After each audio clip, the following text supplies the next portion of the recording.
Chapter 14. Tuck made the uneventful drive back to Bob Pike's house, and Bob's wife, Abby, drove him back to the houseboat as had been planned.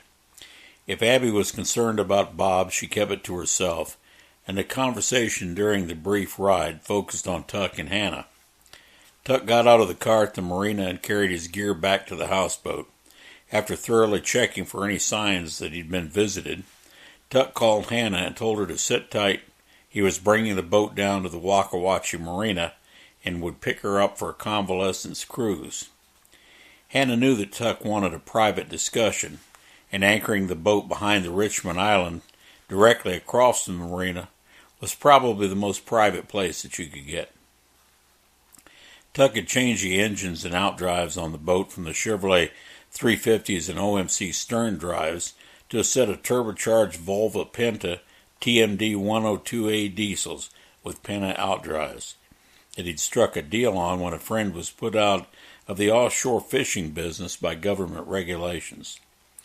The Volvos fired up immediately, and Tuck cast his lines off, then stepped back into the wheelhouse and eased the boat out into the river. His dad had been a heavy-weather sailor back in the heyday of offshore fishing, and Tuck was at home either on the intercoastal or the ocean in a storm, if the right boat was under him.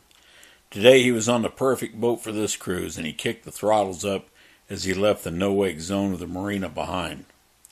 Hannah was already in the boat as Tuck came into view of the Wakawatchee Marina, so Tuck continued into the cut that ran around Richmond Island and found a good spot to anchor. The tide had just started falling, so they would have several hours before the incoming tide would cause a big barge of a boat to swing and block the channel to any other traffic. Hannah swung the boat alongside and tossed Tuck a line. When she and Weston were safely on board, Tuck secured the small boat to the stern for the trip home. After giving Tuck a gentle hug, Hannah asked, "Well, did we get it? How did it go?" "I've got something that you need to hear, but we cannot talk about this to anyone, and I do mean anyone, Hannah," Tuck responded, trying to keep a serious tone in his voice, then continued, "Were you able to get the other information that we were looking for?" "I was only able to do a brief search, but there are some very interesting sightings from around the country about the sudden occurrence of predators, and in some cases, big predators, popping up almost overnight. The various state agencies are denying the existence of any that haven't been physically proven by photos or carcasses, but there are too many for them all to be just pets that are released into the wild," Hannah explained breathlessly. She was excited to help Tuck and Bob in their research, but the ramifications of what she was finding had not sunk in yet. Tuck had a good signal on the boat, so Hannah started opening the websites where she found the information.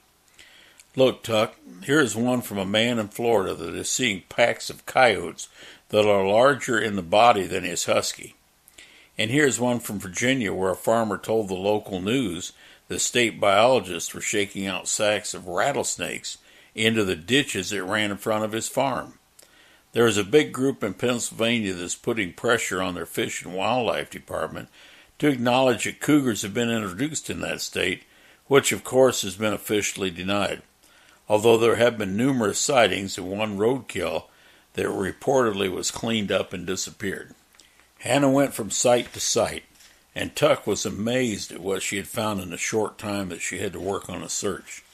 The big news was the existence of the 200-pound wolves that had been brought in from Canada out of the northwestern states.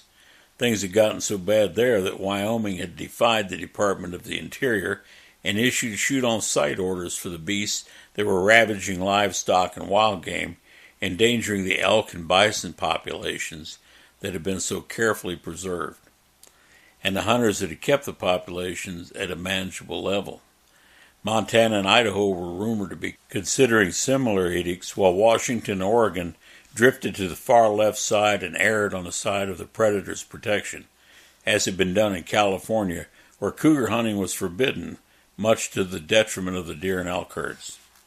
Tuck remembered his father going on a hunt to the Malheur National Forest in an almost inaccessible part of eastern Oregon back in 1997, when Tuck was just 11 years old. His dad and one of Tuck's uncles had camped about 40 miles south of the Strawberry Mountains at a 7,500-foot altitude without thinking about the possible necessity of making the camp bear-proof, because the last grizzly south of the Columbia River Gorge had been shot in 1905. The very next spring, a ranger was chased into his truck camper by two young grizzlies up in the Strawberry Mountains 40 miles to the north, in an incident that was hurriedly swept under the rug and never reported by the press. They read page after page of reports and sightings of everything from wolverines in Washington state to cougars, grizzlies, wolves, and coyotes, and all in areas where they'd once been exterminated. There was even a wolf sighting down in Nevada by a mule deer hunter who filed an official report with the Nevada Fish and Game, which was never acted on.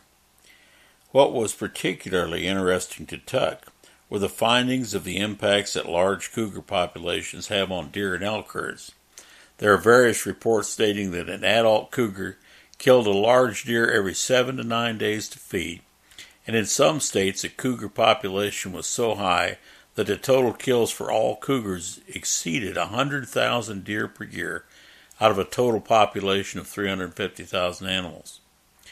In Washington state, the Fish and Game Department did such a poor job on herd conservation that only 15% of juvenile elk survived the attacks by cougar and black bear. Of course, the reduced herd meant reduced tag fills, which meant less hunters returning to an area to hunt, and consequently fewer revenues for the state in the form of hunting permits, lodging, and a host of support industries. The fact that the sales of licenses to hunters was a significant portion of the money needed for wildlife population preservation seemed lost to the powers that controlled the interior departments of each state, with the exception of a few of the northwestern states that were taking the government to task for its intrusion into their wildlife programs. Everyone else seemed strangely silent. Tuck thought about what was happening right now in South Carolina with the hearings to reduce the game limits for hunters of white-tailed deer, a species that was abundant throughout the state and one that was much sought after by both resident and non-resident hunters. Now it seemed that because the coyote population was uncontrollable, hunters would pay the price for the reduction of the herd by predators in having their limits reduced. The implications were ominous to Tuck, especially after hearing the exchange between Secretary Richards and Bob Pike earlier in the morning. "Hannah, I think you should listen to this recording, and then we need to make copies," Tuck said as he got the digital recorder out of his bag. Tuck told Hannah about the two bodyguards that accompanied the colonel and Secretary Richards to the meeting, and how he feared for Bob's safety to underscore the seriousness of what she was about to hear. Hannah's eyes grew wide as she listened to his narrative, and uncharacteristically, she let Tuck finish without making any comment. They both listened to the recording in silence. Hannah's eyes were open and wide in a surprised look as the conversation ended. "Tuck, the implications of this are terrifying," were the first words out of her mouth. "Yes, they are, and we must be very careful from here on, honey. From the way that Secretary Richards talked, the government wouldn't hesitate to have us, quote, taken care of, unquote, if you get my drift." Tuck responded quietly. "Let's go back up to Bucksport, and I'll get in touch with Bob on the way. I want you to go home from there, and Hannah, not a word to your dad, okay?" "I understand, Tuck. I'll try not to worry too much about you and Bob. Just be careful, okay?" Tuck gave her a hug and then fired up the engines for the return trip. He would let Hannah run the big boat back to help keep her mind off the situation that they now found themselves buried in, and he would make copies before docking in Bucksport. Both he and Bob agreed that the more of those that were hidden, the better. There was a slight chance that they would provide some bargaining position for their safety when the time came to confront Secretary Richards. As they swung out from behind Richmond Island and made the turn up the intercoastal waterway toward Bucksport Marina, Tuck saw a single kayak that had maneuvered into the tall grass at the water's edge. The occupant raised a camera and quickly lowered it as Tuck stepped out of the wheelhouse to get a good look at the man.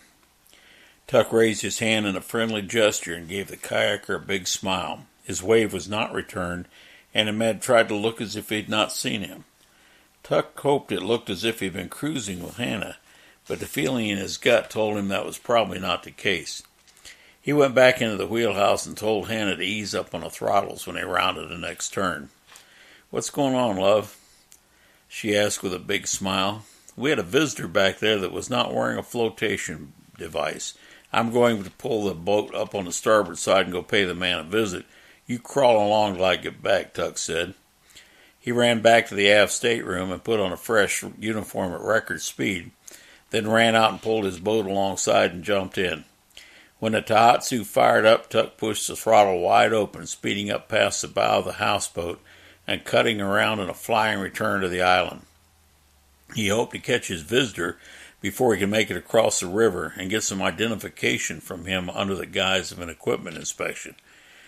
When he came to the marina, Tuck realized the man had not come out of the cut behind the island, but was continuing on with the current. Tuck flew into the cut behind Richmond Island and overtook the man about halfway down.